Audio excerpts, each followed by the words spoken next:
오늘은 웨스트민스터 소요리 문답 37문 신자의 죽음과 부활, 신자의 죽음과 부활이라는 주제를 가지고 말씀의 은혜를 나누겠습니다. 제가 이제 서론에서 이 종말론에 대해서 이제 요약을 해놨는데, 우리가 이제 오늘부터 이제 이 종말론에 대해서 이제 이번 주와 다음 주에 대해서 다루게 될 거예요. 웨스트민스터 소요리 문답은 그게 두 개의 구조로 이루어져 있다고 했어요. 첫 번째가 이제 우리가 믿는 믿음의 내용들. 그래서 이제 쉽게 말해서 이제 제일 처음에 이제 신론, 그죠? 그 다음에 이제 기독론, 인간론, 기독론, 그리고 여기서 이제 구원론 다뤘고, 그 다음에 우리가 마지막으로 다루는 게 종말론. 그래서 우리 믿음의 내용에 대한 것들, 우리가 뭘 믿느냐라는 걸 다룬 게 이제 1문에서 38문까지의 내용이죠. 그리고 이제 두 번째가 우리가 믿는 믿음을 가지고 우리가 또 어떻게 살아야 하느냐. 그러니까 하나님께서 신자들에게, 믿는 신자들에게 요구하시는 신앙의 요구들에 대해서 이제 그게 이제 39문으로부터 107문에 이르기까지 있는데, 그 주 내용이 이제 십계명과 주기도문이 주로 가장 많고요. 그 다음에 이제 믿음과 회개가 이제 중간에 한 번 더 구원론이 그 안에도 또 들어가 있어요. 어떻게 보면 믿음과 행위라고 해서. 그래서 이제 이 부분을 이제 앞으로 다뤄 나갈 겁니다. 그래서 우리가 이제 마지막이죠. 그러니까 쉽게 말해서 믿음의 내용으로 해서는 믿음의 내용의 이제 마지막 부분인 종말론에 대해서 이제 37문과 8문에서 다루게 될 텐데요. 제가 이제 종말론 요약을 서론에 써놨죠. 그래서 37문은 이게 이제 개인적 종말론에 대한 내용이에요. 그래서 육체의 죽음과 영혼의 불멸, 그 다음에 이제 중간 상태, 이런 것들을 배울 거예요. 그러니까 중간 상태라는 게 뭐냐면, 우리가 이제 죽은 다음에 주님이 재림하실 때까지, 이제 죽음 이후부터 재림 때까지의 그 상태를 갖다가 중간 단계라고 이야기를 해요. 그 다음에 이제 38문에서는 이 개인적 종말론이 아니라 이제 다음 주에는 우주적 종말론이라고 하고 일반적 종말론이라고 해요. 그러니까 예수님께서 재림하시고 난 뒤에 우리 천년왕국도 이제 가장 신학계에서 이제 뜨거운 감자 중에 하나죠. 시끄러운 내용 중에 하나고, 이단들이 제일 많이, 그죠? 또 하여튼간 하는 그런 내용이고요. 이 부분도 좀 다룰 거고요. 죽은 자의 부활과 최후 심판, 최후의 상태, 그래서 이제 천국에서 영원히 산다는 것의 의미가 어떤 건지에 대해서도 우리가 이제 나누게 될 것입니다. 그래서 이 이제 종말론을 다rum으로 인해 가지고 이제 웨스트민스터에서 이 소요리 문답의 한 챕터가 끝맺음을 할 거예요, 다음 주에. 그리고 이제 그 다음 시간에 이제 어떻게 될지 모르죠. 여튼 오늘 우리가 이제 이 종말론을 다루면서 말씀을 통해서 또 은혜가, 하나님의 은혜가 함께하는 시간 되기를 주님의 이름으로 축복합니다. 잠깐 우리가 생각해 보면 이런 거예요. 신자의 죽음은요, 영광스러운 죽음이다라고 말할 수 있어요. 그래서 우리가 금방 방금 이 고린도후서 5장에서도 읽었듯이 신자의 죽음을 이게 이사 가는 것으로 얘기해요. 그죠? 우리의 원래 있었던 장막집이 무너지면 하나님께서 지으신 집, 손으로 지은 것이 아니라 하늘에 있는 영원한 집이 우리에게 있는 줄 안다. 그러니까 우리가 새 집으로 이사 가는 거예요. 우리의 신자의 죽음. 그러니까 세상에서 말하는 죽음과 전혀 다르죠. 그냥 기독교의 세계관이 가장 잘 드러나는 게 바로 이 죽음에 대한 이야기라는 거예요. 그래서 잘 배우셔야 되죠, 여러분들. 그래서 사실은 우리가 예수를 믿음으로 해서 누리는 가장 큰 복이 바로 이거죠. 신자의 죽음과 부활, 그 뒤에 누리게 될 영생, 복락이라는 거죠. 할렐루야. 자, 이제 시작해 볼게요. 37문을 읽고 답을 이제 같이 읽어봅시다. 제가 먼저 문답을 읽을게요. 신자들은 죽음에서 그리스도로부터 어떤 유익을 받습니까? 답. 신자들의 영혼은 그들의 죽음에서 완전히 거룩하게 되어 즉시 영광 속으로 들어갑니다. 그리고 그들의 육신은 여전히 그리스도와 연합하여 그들의 무덤에서 쉽니다. 예, 이렇게 나오죠. 첫 번째가 그래서 뭐냐면, 죽을 때 신자들의 영혼이 어떻게 되느냐라는 거예요. 그래서 이게 이제 제가 아까도 얘기했지만 개인적 종말론이라고 했어요. 개인의 죽음을 얘기하는 거죠. 그렇죠. 이게 일반적인 종말론이 아니에요. 우주적 종말론, 보편적 종말론이라고 하는데, 모든 이제 세계가 다 끝나가지고, 그죠? 그런 게 아니에요. 예를 들어 볼게요. 지금 어제 이제 우리 윤 대통령이 이 계엄 선포를 하는 바람에 나라가 밤새 아주 그냥 발칵 뒤집어지고 난리도 그런 난리가 없었죠.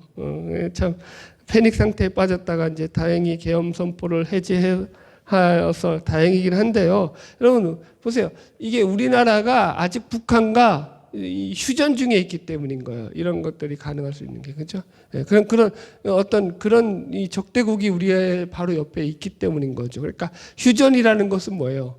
종전이 아닌 거예요. 전쟁이 끝난 게 아니에요, 그렇죠? 이게 아직 전쟁 중인데 잠깐 쉬는 거예요. 언제든지 상대국을 향해서 포탄을 쏴대고, 그죠? 미사일을 떨어뜨려도 아무런 이상할 게 없는 거예요, 그죠? 그러니까 이게 참 위험한 거죠. 예를 들어서 이제 그런 상황 속에서 우리나라도 이 젊은이들은요, 남자들은 군대에 갔다 온단 말이에요. 군대를 가죠.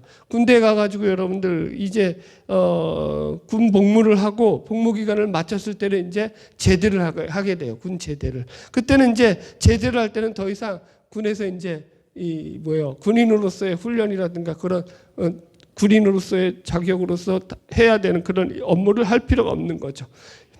군을 제대했으니까요. 그죠? 이게 뭐라고요? 개인적인 거예요. 그렇다고 전쟁이 끝난 거예요? 아니죠. 전쟁이 끝난 게 아니라고요, 여러분들. 지금 그런 거예요. 그러니까 개인의 종말에 해당하다는 게 아직까지 이 영적 전쟁이 끝나지 않았다라는 거예요. 예.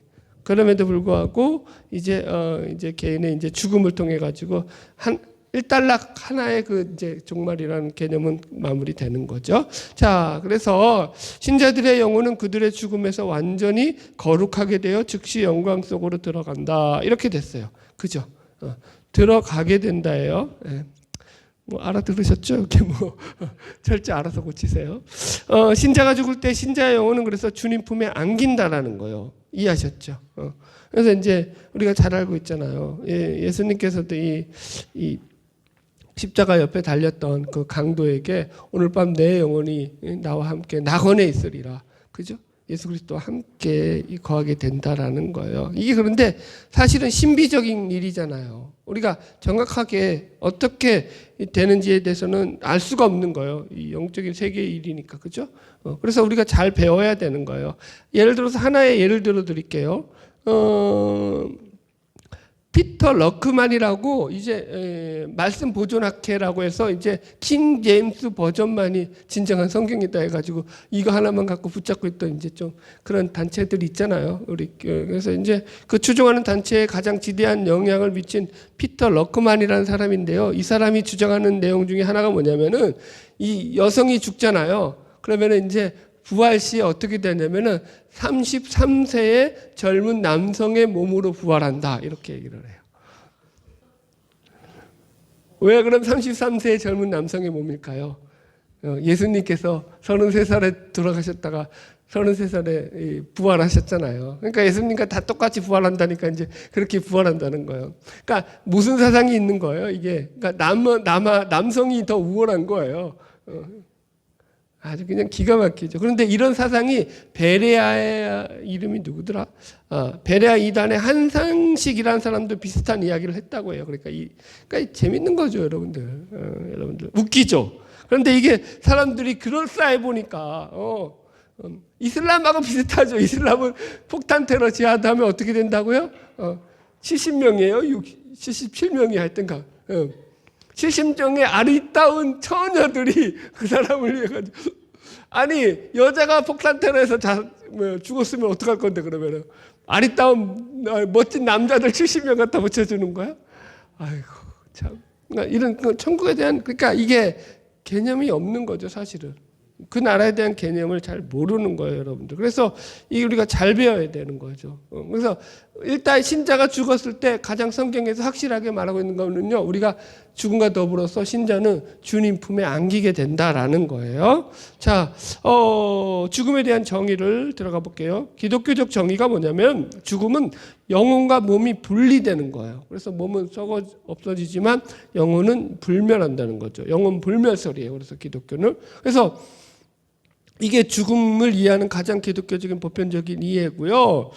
이제 몇 가지 이제 이 기독교 외에 다른 정의들을 제가 이제 정리를 해봤어요. 이제 의학적으로는 죽음을 갖다가 이런 세 가지 징후가 보통 나타날 때 그 사람이 죽었다 사망 선고를 한다고 의사가 한다고 하는데 첫 번째가 이제 그거죠.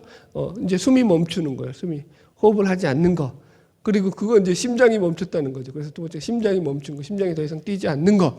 그리고 세 번째가 뭐냐면 이 동공이 풀리는 거래요. 눈. 그래서 의사들이 마지막으로 눈을 보잖아요. 그리고 이제 그걸 확인해서 그거 보면 이제 사망 진단을 내린다고 합니다. 이게 의학적인 죽음이에요. 철학적으로서는 죽음이 뭐냐? 이제 재밌어요. 그러니까 철학자들은 일단 거의 다 무신론이에요. 무신론자들이. 그래서 이신론, 볼테르나 루소, 또 자연주의, 졸라, 데카르트, 마르크스 뭐 그런 사람들이 있어요. 하여튼 이제 그러니까 이 자연주의 철학, 인간의 이성과 합리성을 가지고 말하는 이런 합리주의적 계속해서 이 죽음은 뭐냐면 이렇게 써놨어요. 사망은 인격과 개체성의 소멸이다. 뭐라고요? 소멸하는 거다라고 죽음을 그러니까 완전히 다 그러니까 없어지는 거라는 거예요. 그래서 버트란트 러셀도 인문주의자 선언 두 번째에서 이렇게 얘기했어요. 육체의 죽음 후에도 생명이 계속된다는 것에 대한 신뢰할 만한 증거가 있다 없다? 없다. 똑똑하면 뭐해? 그 많은 증거들을 왜 못 찾는지 나는 이해가 안 가. 증거가 없다라고 봤어요. 그러니까 죽음과 함께 소멸된다고 본 거죠.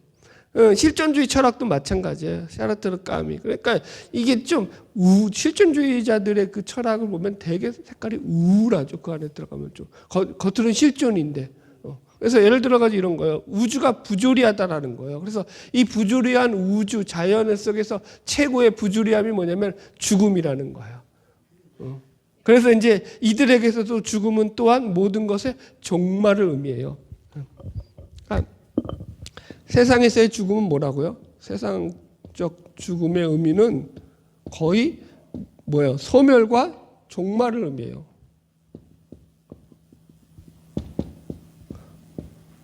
완전히 사라져 없어지는 거예요. 그러니까 이해했죠? 그러니까 여러분들 보세요. 이 무신론자들은요 아무것도 남아있지 않게 되니까 아무리 똑똑한 사람들도 이 세상에서 그러니까 어떻게 말하냐면 죽으면 다 끝난다는 거예요. 그러니까 어떻게 말하죠? 유시민 씨 같은 경우도 그러잖아요. 그러니까 이 세상이 다니까 세상에 있을 때 마음껏 즐기고 살아. 그게 다야. 정말 그게 달까요? 여튼 두 번째 우리가 다룰 게 이제 영혼은 불멸한다는 거예요. 그러나 기독교 안에서는 누가복음 23장 43절 써놨죠. 예수께서 이르시되 내가 진실로 내게 이르노니 오늘 내가 나와 함께 낙원에 있으리라. 아까도 얘기했지만 예수님은요 이 십자가 예수님 옆에 달렸더니 강도에게 하신 말씀이 오늘 내가 나와 함께 낙원에 있으리라. 내일도 아니에요. 1년 뒤도 아니라고요. 바로 오늘 죽으면 나와 함께 낙원에 있다고 했잖아요. 보세요. 예수님이 죽으시고 나서 3일간 무덤에 계셨단 말이에요. 그죠? 그러면 어떻게 이렇게 해석할 수도 있잖아요. 나는 3일 동안 무덤에 있어야 되니까 3일 뒤에 보자. 3일 뒤에 너가 나와 함께 낙원에 있으리라. 예수님이 3일 뒤에 낙원에 나와 함께 있을 거라고 했어요. 오늘 죽으면 바로 나와 함께 낙원에 있을 거라고 했어요. 오늘 바로라고요. 이해하셨죠? 이 부분 그래서 잘 이해하셔야 돼요. 그러니까 그 사람의 몸은 죽어서 그냥 흙에 묻히고 무덤으로 들어가지만 썩은 육신과 다르게 그 영혼은 주님께로 돌아간다라는 거죠. 그래서 이 불멸하는 영혼의 궁극적 운명은 둘로 갈린다라고 해놨어요. 그래서 첫 번째 제가 얘기한 게 신자의 죽음과 운명이죠. 우리가 히브리서 9장 27절 써놨듯이 한 번 죽는 것은 사람에게 정하신 것이고 그 후에는 심판이 있어요. 그래서 심판의 가운데서 신자의 죽음과 그죠? 불신자의 죽음은 운명이 완전히 달라지게 되는 거죠. 신자의 죽음은 영원한 생명으로 들어가는 거죠. 요한복음 11장 25절로 26절 예수께서 이르시되 나는 부활이요 생명이니 나를 믿는 자는 죽어도 살겠고 무릇 살아서 나를 믿는 자는 영원히 죽지 아니하리니 이것을 내가 믿느냐. 그죠? 그러니까 영원한 이터널 라이프죠. 영원한 생명을 예수 그리스도 안에서 우리가 누리게 되는 거죠. 믿는 자들은요. 그래서 이게 너무나 우리에게 큰 소망이죠. 그러나 또 한편에 다른 죽음이 있다라고 얘기하죠. 그래서 주님을 영접하지 않은 자들, 그들에게는, 이 불신자들에게는 영원한 지옥이 그들을 기다리고 있다라는 거죠. 여기 불신자의 죽음과 운명에 대해서 보면은 마태복음 한 장 넘겨보세요. 10장 28절. 몸은 죽어도 영혼은 능히 죽이지 못하는 자를 두려워하지 말고 오직 몸과 영혼을 능히 지옥에 멸할 수 있는 자를 두려워하라. 여기서 말하는 몸은요, 육신의 몸이 아니에요. 육신의 몸은 썩어 없어지는 거예요.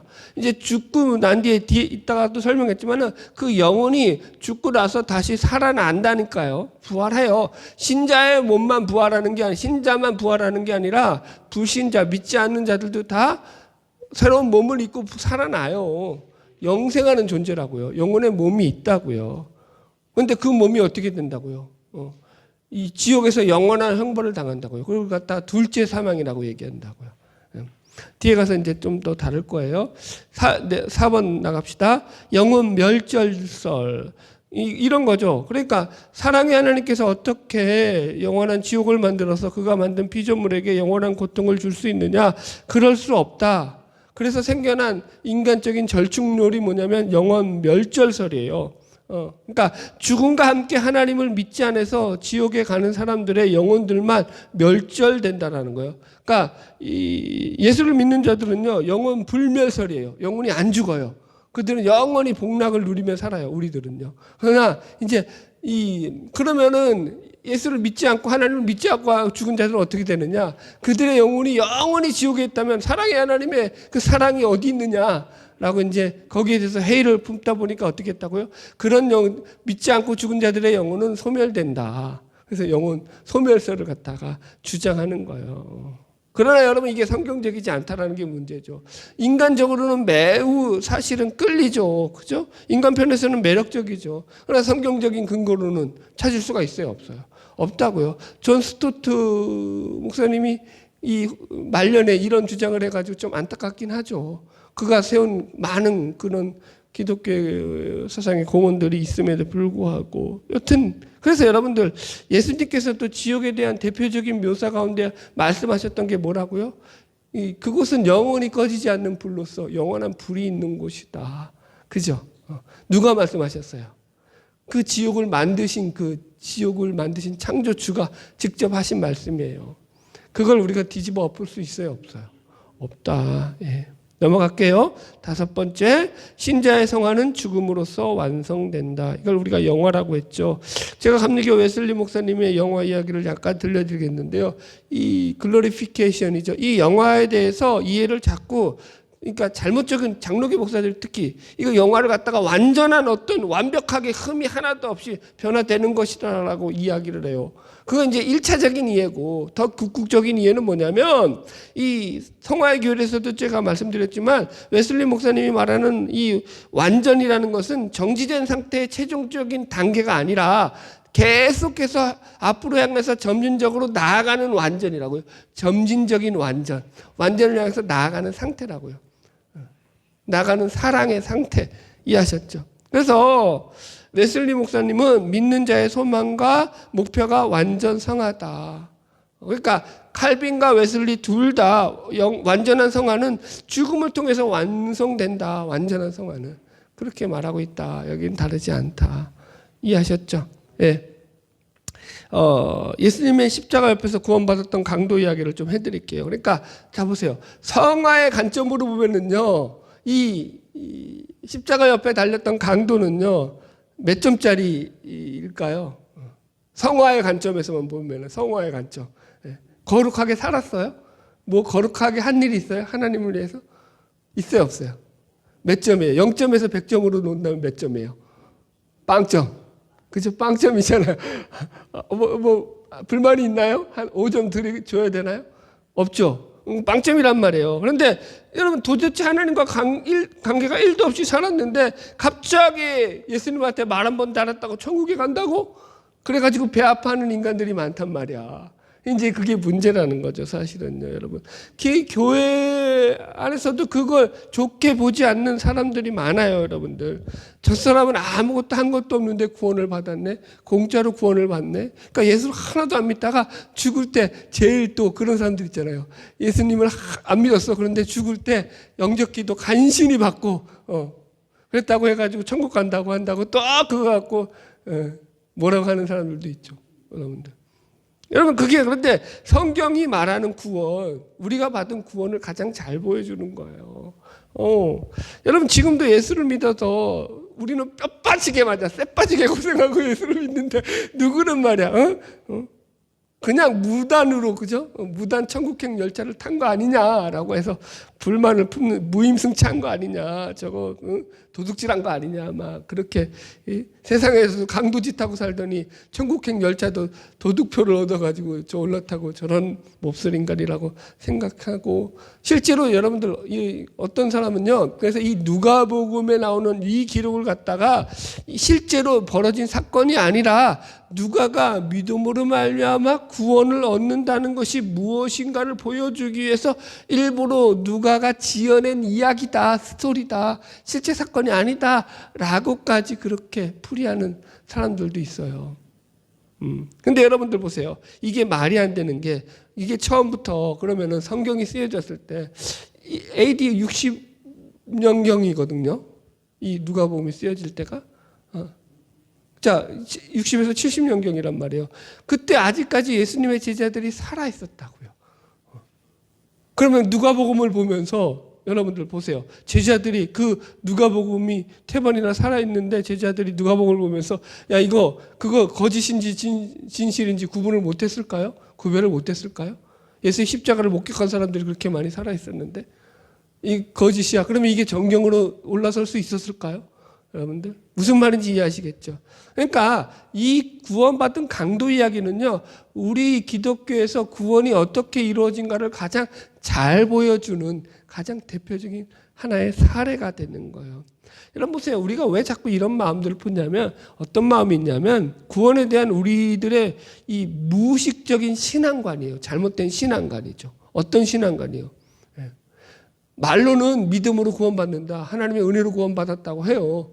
그래 놓고도 어떻게 생각한다고요? 속으로는 뭔가 잘나서 구원받은 거지, 뭔가 내가 열심을 내서 난 이렇게 수요 예배도 나오고 철학의 기도도 나오고 열심히 기도하고 교회 봉사하고 교회에서 몇십 년을 섬기고 했으니까 구원받았지, 이런 아주 몹쓸 마음이 그 속에 뿌리 박혀 있는 거예요.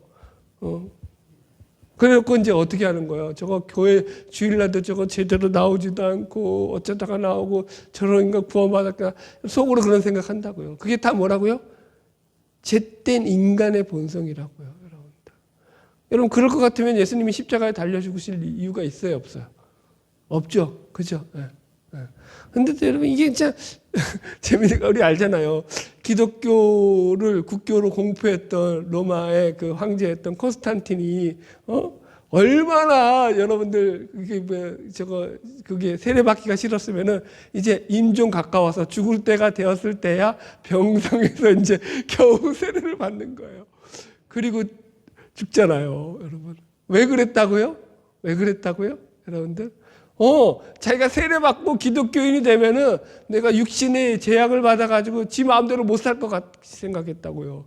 기독교를 그렇게 이해했다고요, 여러분들. 그러니까 이게 진짜 성경에서 뭐 그런 구원들을 다 어떻게 표현하고 있죠? 그 구원은 받았는데 거지같이 거지 같은 게 아니죠. 뭐 어떻게 구원이죠? 이거 실수했어. 불같이 받은 거, 불가운데서 받은 구원이라고 하잖아요. 그죠? 그러니까 여러분들 우리가 받은 구원이 이게 정말로 하나님이 주신 축복이고 은혜라는 걸 놓치면 안 돼요. 그거 놓치는 순간에 벌써 이제 비교의식이 들어가는 거죠. 조심해야 되는 거죠. 여러분 주님 앞에 가면은요, 우리는 여러분들 정말 아무것도 우리의 공로가 없이 그분의 은혜로 이 자리에 서게 된 것을 확인하게 될 것입니다. 늘 기억하셔야 돼요. 여러분 우리가 이 자리에 나와 있는 것 자체가 사실은 하나님의 커다란 은혜임을 우리가 늘 기억해야 되는 거죠. 제 이야기를 잠깐 할까요? 목사로 부르심을 받아서 하나님 앞에 이렇게 영광스러운 사역을 감당하고 있는데, 만약에 이게 하나님께서 주신 귀한 사명이라는 것을 놓치게 되잖아요. 그러면 이 일만큼 참 번잡스러운 일도 없는 거예요.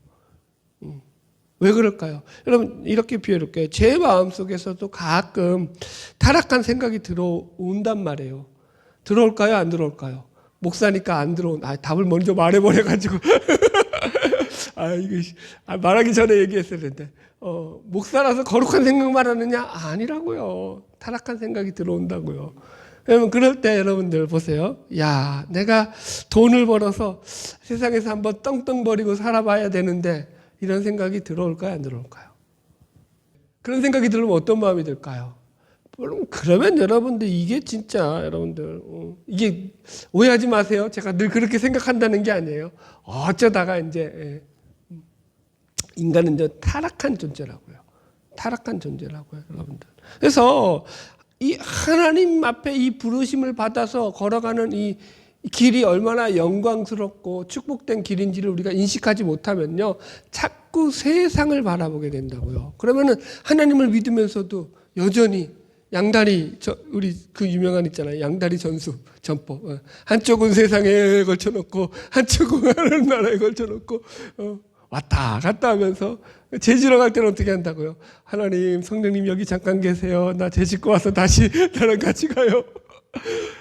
참, 이게 여러분 신앙이 참 어려운 거죠, 여러분들. 이게 그래서 바울이 고린도전서 15장 19절에 이렇게 말하고 있잖아요. 읽어볼까요? 시작. 만일 그리스도 안에서 우리의 바라는 것이 다만 희생뿐이면 모든 사람 가운데 우리가 더욱 불쌍한 자니라. 그러니까 자꾸 여러분들 우리가 예수를 믿으면서 확인해야 될 게 뭐냐면, 우리가 가는 이 길이 얼마나 영광스러운 길이냐, 이걸 잘 확인하셔야 돼요. 이게 안 되면 자꾸 여러분들 더욱 불쌍한 자라, 가장 불쌍한 자다. 그래서 바울이 그러잖아요, 여러분들. 자, 넘어갈게요. 6번째, 신자의 영혼은 죽는 즉시 영광 속으로 들어가 하나님의 얼굴을 뵙고 영광을 누린다. 이렇게 나와 있죠.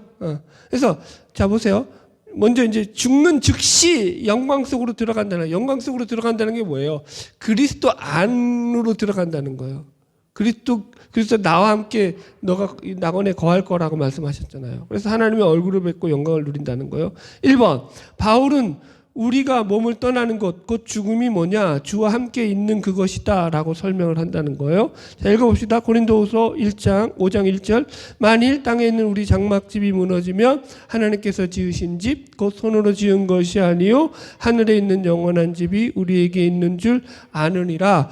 우리의 육신의 집이 무너질 때 저 하늘에 예비한 영원한 집이 예비되어 있다. 그래서 6절, 그러므로 우리가 항상 담대하여 몸으로 있을 때는 주와 따로 있는 줄 아노니. 8절, 우리가 담대하여 원하는 바는 차라리 몸을 떠나 주와 함께 있는 그것이라. 보세요. 우리가 몸을 떠났을 때 어떻게 된다고요? 주와 함께 있게 된다라고 말하고 있다고요. 이게 바울이 설명하는 죽음이에요. 그죠? 바울 서신에서도 보면은 그가 종종 자신의 죽음을 이렇게 피력하고 있어요. 여기 써놨죠. 빌립보서 1장 21절. 이는 내게 사는 것이 그리스도니 죽는 것도 유익함이라.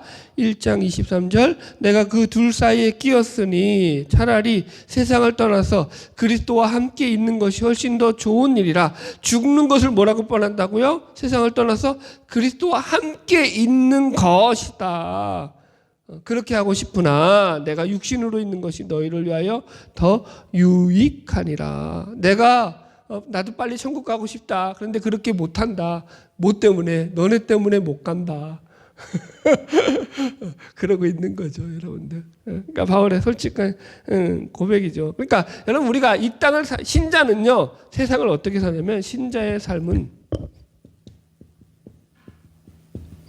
세상에서의 신자의 삶을 뭐라고 하냐면 딱 한마디로 사명이라고 얘기해요. 그래서 사명. 우리는 사명으로 사는 거예요. 사명으로. 이해하셨죠? 그러니까 하나님이 나가 이 땅 가운데 살게 하신 목적이 있겠죠. 그 삶의 목적대로 사는 거예요. 각자가 다 다르겠죠. 그래서 여러분들, 그래서 바울은 그 사명 가지고 살다가 하나님 앞에 가는 거죠. 내가 선한 싸움을 다 싸우고, 그죠? 의의 면류관을 하나님께서 이제 예비된 면류관으로 그 싸움을 승리한 자들에게 주실 줄로 믿습니다. 자, 두 번째, 이제 큰 두 번째 죽어요. 이제 죽었을 때 영혼에 대한 부분을 다뤘다면, 이제 두 번째 죽을 때 신자의 육신에 대한 부분이요. 신자의 육신은 어떻게 되느냐? 1번, 죽음은 몸과 영혼이 분리되는 것이고, 영혼이 몸을 떠나면 몸은 흙으로 지은 물리적 구성물에 불과하다. 그래서 이제 이 죽음으로 말미암아서 일단 이 신자의 육신은, 불신자나 신자나 다 마찬가지죠. 그 육신은 어떻게 된다고요? 흙으로 돌아가는 거예요. 영혼과 분리되어서. 그죠? 예. 2번, 신자가 죽을 때 육신은 여전히 그리스도와 연합한 육신이고 부활 때까지 잠을 자게 된다. 요게 이제 달라요. 그죠? 그래서 신자의 죽을 때 여기서 이제 그리스도와 연합한 육신, 그 육신이 연합한 육신이고 부활 때까지 잠을 자게 된다라는 게 뭐, 자, 한 장 넘겨서 봅시다. 데살로니가전서 4장 14절. 우리가 예수께서 죽으셨다가 다시 살아나심을 믿을진데 이와 같이 예수 안에서 자는 자들도 하나님이 그와 함께 데리고 오시리라. 이렇게 말했어요. 그러니까 여기서 죽은 거 갖다가 뭐라고 하냐면은 예수 안에서 자는 자들이다라고 표현한다고요. 그죠? 그래서 육신도 그리스도와 함께 연합하는 상태다라는 게, 이걸 오해해가지고, 그러니까 이 썩을 육신이 다시 살아난다는 말이냐, 그래서 그리스도와 연합한다는 말이냐, 그 말이 아니에요. 근데 왜 그럼 이렇게 표현을 하냐? 이 땅에서 우리가 살아있을 때 가지고 있었던 육신의 정체성을 죽음 뒤에도 그 정체성이 그대로 남아있기 때문인 거야. 육신의 정체성. 그래서 참고로 제가 육신의 정체성을 이렇게 얘기했어요. 우리가 먹고 자고 생각하고 행동하고 말하고, 얘가 또 왜 시비를 걸지? 했던 모든 육체의 그런 의식들이 부활 후에도 그대로 몸 가운데 새겨져 있다라는 거예요. 그죠? 보세요. 인간이라는 게 DNA잖아요. 유전자가 어떻게 되는 거예요? 유전되는 거잖아요. 그죠? 고유 그 유전 코드가 있어요, 없어요?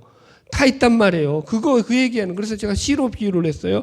고린도전서 15장 35절. 누가 묻기를 죽은 자들이 어떻게 다시 살며 어떠한 몸으로 오느냐 하리니 어리석은 자여 내가 뿌리는 씨가 죽지 않으면 살아나지 못하겠고, 여기 시옷 붙이세요. 또 내가 뿌리는 것은 장래 형체를 뿌리는 것이 아니요 다만 밀이나 다른 것에 알맹이 뿌리노되 하나님이 그 뜻대로 그에게 형체를 주시되 각 종자에게 그 형체를 주시느니라. 그러니까 각 형체가 있다라는 거예요. 씨의 형체가 있다고요. 그런데 보세요. 씨일 때는 그게 구분이 돼요, 안 돼요? 구분이 돼요, 안 돼요? 구분이 안 된다고요. 그런데 그게 심겨져서 자라나게 되면은요, 구분이 되죠. 무슨 말인지 이해하셨죠? 그러니까 겉으로 볼 때는 모르는데 그런데 완전히 다른 형질로 변하는 거 아니에요? 씨하고 나무가 같아요? 같아요, 달라요? 뭐가 달라요? 같지. 그 씨에서 그 나무가 나온 거잖아. 그죠? 근데 보세요. 같은데 다르고 다른데 같아요. 그죠? 그 얘기하는 거라고요. 아리까리해요. 애매모호하고 알쏭달쏭해요. 그죠? 무슨 말인지 이해하겠죠? 그러니까 신비적인 거예요. 우리 몸이 그리스도와 연합하는데, 그건 몸은요. 그러니까 이렇게, 그러니까 우리가 육신을 가지고 올 때 이 몸에 대한 그런 그 데이터를 갖다가 그대로 가지고서요, 새 몸 가운데서 살아나는 거예요. 그렇다고 우리가 예를 들어서 이 땅 가운데 있을 때 장애를 가졌던 그 장애처럼 새 몸을 입었는데도 장애가 된다, 그런 얘기가 아니라. 이해하셨죠? 또 그래서 럭스 피크만처럼 무슨 33세의 남성의 몸으로 그런 거 아니라, 왜 더 젊어야지? 33살이 뭐가 젊어? 젊으려면 20살 초반으로 딱 하든지, 그죠? 그때가 가장 왕성할 때 아니에요? 하려면 그때로 해야지. 왜 30살 넘어가?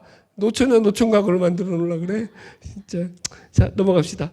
자, 보세요. 4번. 의인과 악인 모두 몸으로 부활한다는 거예요. 이해하셨죠? 여기 이제 여러분 읽어드릴게요. 고린도후서 15장 22절 24절. 아담 안에서 모든 사람이 죽은 것 같이 그리스도 안에서 모든 사람이 삶을 얻으리라. 그리스도 안에서 예수 믿는 사람만 삶을 얻어요? 모든 사람이 삶을 얻어요? 모든 사람이 다 살아난다라고 말하고 있다고요. 그죠? 그러면서 그러나 각각 자기 차례대로 되리니 먼저는 첫 열매인 그리스도가 부활하여 살아나고 그 다음은 그가 강림하실 때 그리스도에게 속한 자, 그 중간 단계를, 그 중간 상태를 낙원에서 그리스도가 재림할 때까지를 무슨 단계라고 한다고요? 중간 상태. 자, 죽음 후에 낙원으로 간다 그랬죠. 그리스도와 함께.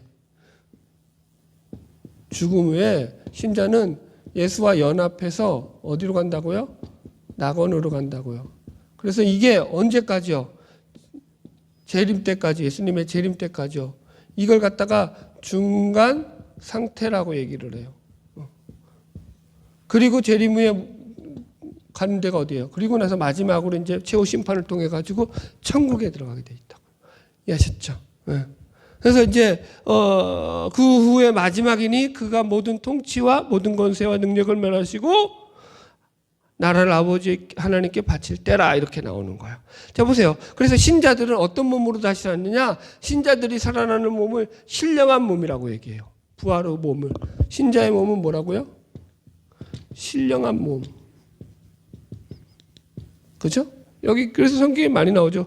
고린도전서 15장 44절 육의 몸으로 신고 신령한 몸으로 다시 사니 육의 몸이 있은즉 또 신령한 몸이 있느니라. 근데 이 신령한 몸이 불신자들의 몸도 신령하다고 얘기는 안 해요.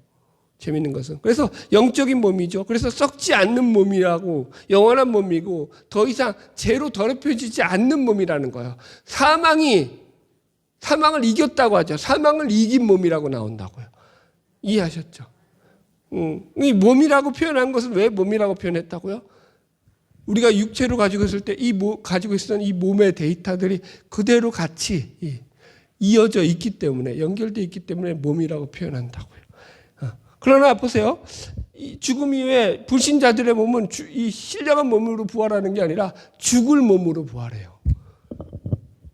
불신자들은 무슨 몸이라고요? 죽을 몸이에요. 부활은 하는데 죽을 몸으로 부활하죠. 자, 여기 6번 봅시다. 죽음 위에 얻게 되는 몸도 신령한 몸과 그래서 죽을 몸이 있다. 이 신령한 몸은 모든 인간에게 주는 몸이 아니랬어요. 성경에는 비록 부활 후에 몸으로 다시 살아도 의인은 두 번째 죽음이 없으나 악인은 영원한 불못에 던져지게 되는데 이것을 가리켜서 성경은 둘째 사망이라고 말하고 있죠. 그죠? 두 번째 죽음이라고. 이 죽음은 사라지는 죽음이 아니라 산채로 영원한 고통 속에 들어가는 것을 의미하는 것으로 요한계시록에도 게시되어 있습니다. 그래서 이 몸을 우리는 이거 제가 붙일 말이에요. 그냥 죽을 몸이라고. 그냥 제가 붙인 말이에요. 누가 시비 걸면 죄송해요 할게요. 그냥 편하게 신령한 몸과 죽을 몸으로 다시 사는 거예요. 살아나는데 살아날 의미가 있어요, 없어요? 안 살아나는 게 낫죠, 차라리.